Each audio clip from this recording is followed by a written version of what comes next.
Ever gotten to Monday morning and found yourself staring out the window like, what is the point of all of this? Uh-huh. Yeah. No, just me. No, not at all. Okay. You're in good company. Because what if there was a way to take those existential dread mornings and turn them into something more, I don't know, meaningful? Well, there might be. You see those what's it all about moments? Those are actually a good sign. Oh, yeah. Yeah, it means you're asking the right questions, and that's where this whole existentialism thing comes in. We're doing a deep dive today based on Aurora Koskinen's book, Existentialism for Everyday Life. Okay. And honestly, this stuff is way more practical than it sounds. It's all about finding purpose in a world that doesn't always make a lot of sense, which, let's be real, is kind of perfect for right now. Yeah, agree. Right. Like a user's guide to existence. I like it. But before we go too far, let's unpack this whole existentialism thing. It's a mouthful. It really is, right? It sounds very academic and intimidating. Right. But it's actually pretty simple at its core. All right. It boils down to this. There's no pre-made mold for us, no cosmic instruction manual or anything like that. We exist, and then we figure out what it all means. No pressure or anything. So just create meaning from scratch. Yeah, basically. And here's the wild part. Existentialism says the universe, it isn't exactly handing out gold stars for participation. Right. It's indifferent. Okay. Which means we get to decide what matters. We create the meaning. Yeah. Liberating and terrifying, right? Right. Liberating and terrifying. That basically sums up my last baking experience. Oh. But I see what you mean. Okay. Right. Yeah. Because we're bombarded with so many messages about what we should be doing, what success should look like. All the time. If existentialism is saying we get to just chuck all of that out the window and decide for ourselves, that's kind of empowering. It is empowering, and that's why I think this philosophy is so relevant now, maybe more than ever. Okay. I mean, think about it. We are just drowning in information, opinions, endless choices. It's a lot. It really is. It's enough to make anyone's head spin. But existentialism, it gives us a framework. It reminds us that we have the freedom to forge our own path, even when things feel really chaotic. So it's like instead of looking for all the answers and all the noise, Yeah. we're learning how to create our own compass and navigate on our own terms. Exactly. I like that.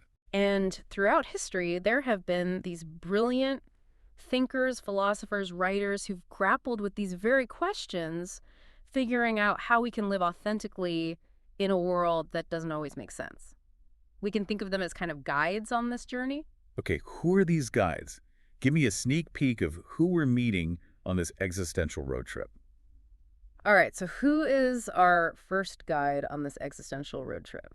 First up is Søren Kierkegaard. He's often called like the father of existentialism. Okay. Now, this guy was a bit of a tortured soul. He famously broke off his engagement. Oh. And that actually like fueled a lot of his writing. Wait, so you're saying heartbreak can be good for creativity? Sometimes, right. I mean, tell me more about this. Well, let's just say Kierkegaard definitely knew a thing or two about wrestling with the big questions. Yeah. He was all about this idea of subjective truth. Okay. Not just accepting what everyone else is telling you, Yeah. but figuring out what rings true for you. He was also really into faith. And not just religious faith, but faith in yourself and your own unique path. Okay, so digging deep, finding your own path. I'm sensing a theme here. Yeah, definitely. What else did this Kierkegaard guy have to say? Well, he's also known for coming up with these stages of life. Mm-hmm. The aesthetic, the ethical, and the religious. Okay. Now, don't worry about the labels too much. Okay. It's more about like the journey he's describing, right? Mm-hmm. So the aesthetic stage is like you're just going through the motions, you're focused on pleasure, maybe a little superficial. And then you hit the ethical stage where you're thinking about your responsibilities. You know what's right and wrong. Yeah. But Kierkegaard believed that the ultimate goal was the religious stage. And by religious, he didn't necessarily mean organized religion. He meant like finding something you would commit your entire being to, Right. something that gives your life like a deeper meaning. That's quite the journey. It is. Okay, so it's not just about existing. It's about figuring out what you stand for, what truly matters to you. Deep stuff. Who's next on our existential road trip? Next up, we've got Jean-Paul Sartre. And he's got a line you've probably heard before. Existence precedes essence. Ooh, that's a classic. I think I even have a T-shirt with that on it. But seriously, what does it actually mean? I know it sounds kind of like abstract, Yeah. but it basically means that we define ourselves by what we do, not by some kind of preordained purpose. We're thrown into this world, and it's up to us to create our own meaning. So no pressure or anything, but we're all artists creating our own masterpieces. I love that. That's a great way to put it. And Sartre, was really big on this idea of authenticity. Oh. Not trying to be someone you're not, but owning your choices and living in line with the values that you create for yourself. So no hiding behind excuses. No hiding, no blaming others. Okay. You are the author of your own story. I am getting a mix of I can do anything and, wait, am I responsible for all of this? Yeah, a bit of both. Okay, let's keep moving. Who's our next guide? All right, buckle up, because Albert Camus is about to introduce us to something called the absurd. The absurd. That doesn't sound very fun. Should I be worried? No, not at all, not at all. Camus was actually a really, cool guy. Well, Okay, imagine this. You're really into a show, right? Totally invested. And then, bam, it gets canceled for, no reason. the worst. Right. Or you pour your heart and soul into this project, and it just goes nowhere. Yep, been there. Yeah, that feeling, that's the absurd. Okay. It's this clash between our very human desire for meaning and the universe's total indifference. Yeah, I've definitely felt that existential whiplash before. So what are we supposed to do about it? Just embrace the chaos? In a way, yes.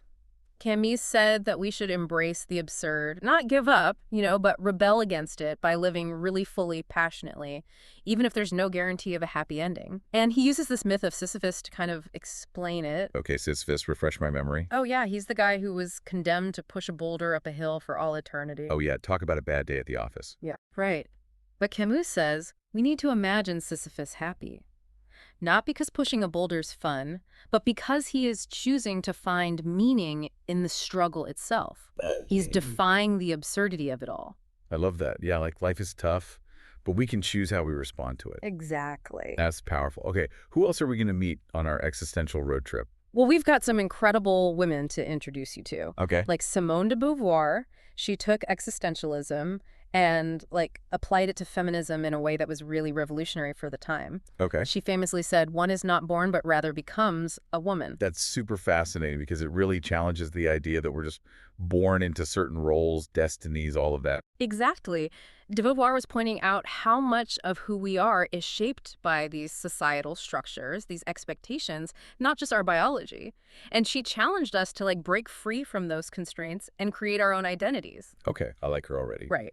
And she also showed just how important ethical action is in that process. How we treat others, the choices that we make. That's a coin. They all matter. So existentialism isn't just about figuring out your own life. It's about how you engage with other people, how you show up in the world. Exactly. You got it. Now, we've still got a few more thinkers to meet on our road trip. I'm going to introduce them together quickly so we don't run out of time. They each offer a really unique perspective. Okay, so we've met all the big names in existentialism, right? We met a lot of them, yeah. But I got to ask, how do we actually use any of this? Is Kierkegaard going to help me decide what to have for dinner tonight? Maybe not your best bet for a sous chef. Okay. But he can definitely help you make those tougher decisions. Okay. How so? Well, remember how we were talking about, we create our own meaning. That means taking responsibility even when life throws you a curveball. So how does that actually, work in real life? Okay, so let's say you're, facing a big decision at work. You know, a promotion, maybe it means more responsibility, but also more stress, or a project that really pushes you outside your comfort zone. Okay. Existentialism would say, really take a look at your values. Okay. What is truly important to you? What kind of person do you want to be? So instead of just going with the flow or doing what's expected of me, right? I should be asking myself, what would Sartre do? Exactly. I love that he would probably tell you to make the choice that aligns with the person you are creating yourself to be. Okay. Choose authentically, even if it's the tougher path. And remind me what Camus would say. Oh, Camus would be right there with you, reminding you that it's the striving, that pushing the boulder up the hill that actually gives life meaning. Okay. Even if there's no guarantee that you'll reach the top, it's the striving. Okay, so big picture decisions, check.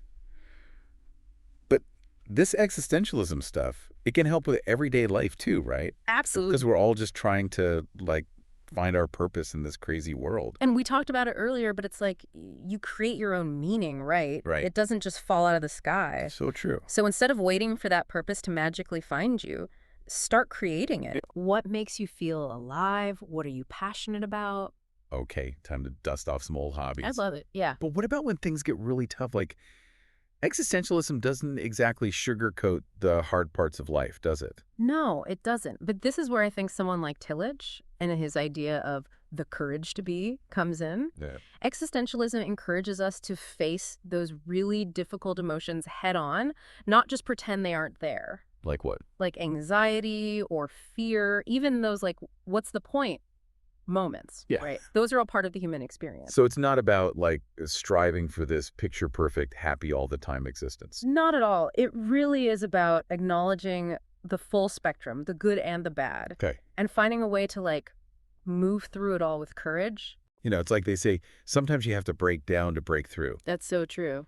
And we can't forget about, what's his name, Carl Jaspers? Yes. And those boundary situations he talked about. Those moments of crisis that make us question everything. Yeah, exactly. He said those intense, pivotal experiences, they're really difficult, but they can also shake us out of our routines That's a good point. and force us to confront what really matters, you know? It's in those moments of like crisis, loss, or even just profound change that we often discover, like a new depth to our existence. Yeah, so it's like even in those moments when we feel like we're falling apart, there's this opportunity for growth, for self-discovery. Totally. We just have to be brave enough to see it. Exactly. And I think it's also important to remember Gabriel Marcel here, too. Okay, what did he say?